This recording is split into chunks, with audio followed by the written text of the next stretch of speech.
Welcome to another episode of New to Me. I'm Stephen Michael Zach, and today we are checking out the Moza Mini S. This is a cell phone gimbal, and first off, this is about $90 at the time of the recording of this video, and here is the technical information.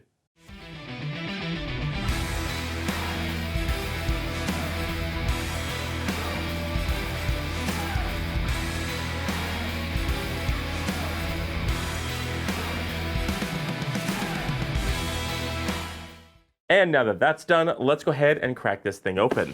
Now, first off, inside you will get some instructions and warranties and all that fun stuff, and a code to get to the app, the Moza Genie app, which we will not be taking a look at in this review. We're just taking a look at the unit itself today. So inside the box, you are going to get this mini tripod, and it is a very interesting mini tripod here. It does set up just like that. Or you can actually go ahead and pop this open like so. And there you go, you get a little bit wider of a stance here. So very cool. Next, inside the box, you are going to get this very nice case, the soft case, soft little bag to hold it in, which is very cool. You are going to get this USB to USB Type-C for charging. It is not very long, so you may want to purchase a longer cable. And you're going to get the micro USB to your cell phone. Now, if you do have a USB Type-C, you will need to purchase an adapter for this. Unfortunately, it comes with the old style phone thing. And then finally, inside you get the gimbal itself. Now, this is made of all plastic, and the construction feels okay. You get a 1/4-20 on the bottom. You get a power button and the USB-C charge on this side. You also get a locking mechanism, which we'll get to in a few minutes. And up top, in the back, you have a joystick here, and you have a control pad and shutter button, and you have your power indicator. And then on this side, you have a zoom rocker. That's if you have it hooked up to the Genie app and you're controlling this with your phone. And finally, let's go ahead and open this up. You pull back on this. You pull back on the lock here, and it opens up like so, and underneath that you do get a trigger for controlling modes. Now, one thing I did notice is that this is at a slight angle, so it does make it a little bit difficult to get this in. I've practiced this a couple of times. There's like a kind of a weird bend here, so it does make it a little bit difficult. Now, let's talk overall construction. This does also lock, which is very nice. That lock so it doesn't flop around. Overall construction, it is all plastic.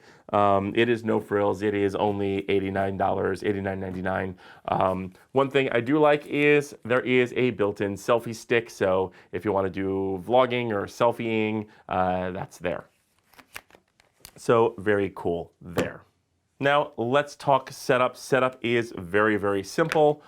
All you have to do is sort of unlock the wheel here like so. Take your cell phone and put your cell phone in the clip.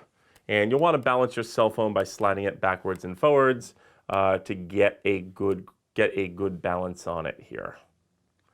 And again, it's really going to depend on your cell phone. So when you have it balanced relatively well, you're going to press the side power button here, and it should fire up. It fired up backwards for some. Nope, that's right. There we go. So it is fired up. Now let's go through some of the modes. Now, when it fires up, you will be in pan follow mode. This is the basic mode. Means wherever you turn it, left and right, it will follow up and down. It will stay where it is.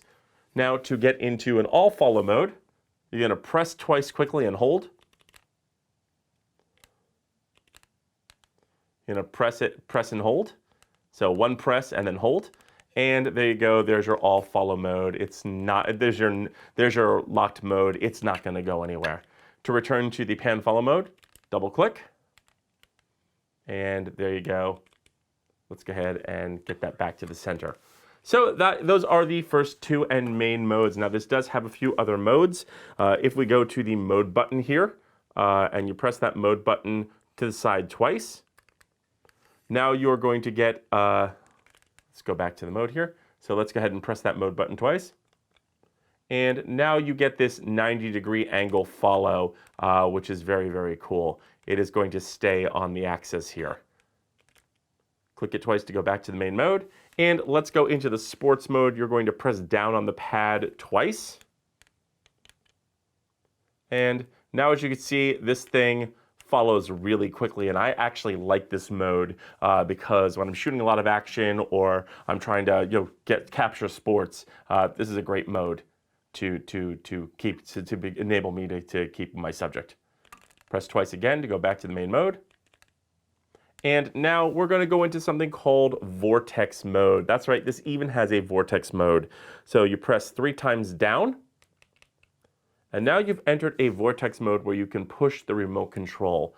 Now, one thing you will notice is this is not a 360 vortex mode. Unfortunately, it will only go to a certain point and stop now.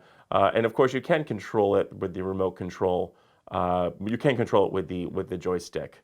The more you press it, the faster it goes. The later you press it, the slower it goes.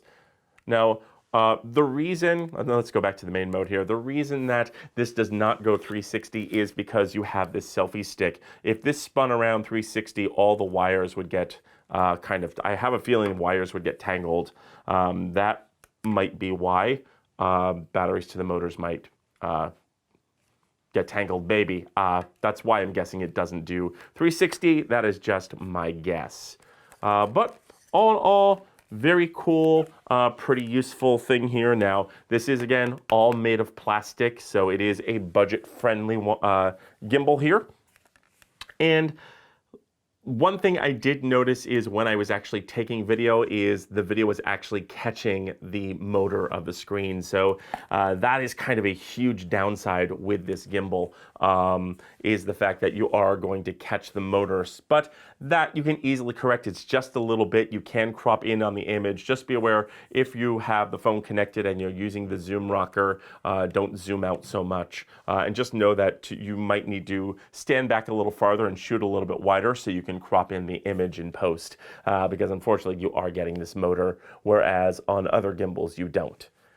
Okay, so let's talk about the gimbal.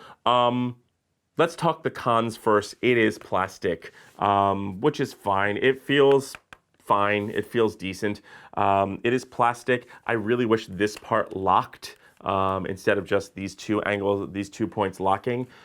I did notice that sometimes when I pressed the trigger or I tried to move this into a different mode that it did not work. Now on Moza's site, they do say that if you get stuck in a mode or something doesn't work, double click and go back to the main mode. But I found sometimes not even that worked. I had to physically shut this off and turn it back on, which really isn't much of a problem because it turns on and off so quickly.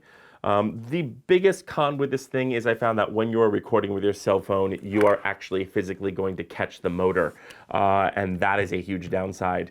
Now, just be aware that it's not a huge problem. Just know that you are going to have to crop in a little bit on your image, so either stand back or shoot wider, and just be careful when you are using the zoom rocker. Don't zoom out so far, or just plan to push in on your image. But there are a lot of cell phone gimbals out there that do not have that problem. This is kind of a handicap for this one, so just note that. So I think I've covered everything. That's it. Who is this for? This is for the casual user. This is for if you want to capture your kid's soccer game, if you need something for work, if you want to throw this in a draw somewhere for work, if you're doing like work convention, if you're doing a convention of any kind, or like you're going to like CES, you could probably tote this thing around and it would be fine. I wouldn't use it for anything super majorly important though. This is kind of a casual use gimbal. So that's it. Those are my thoughts, but I want to know yours. So leave your questions and comments in the notes below. Also, don't forget to like, share, and subscribe. And don't forget to mash that bell button to be notified when we drop a brand new video. And feel free to use the links below as it helps out the channel. I'm Stephen Michael Zach, and this is New to Me.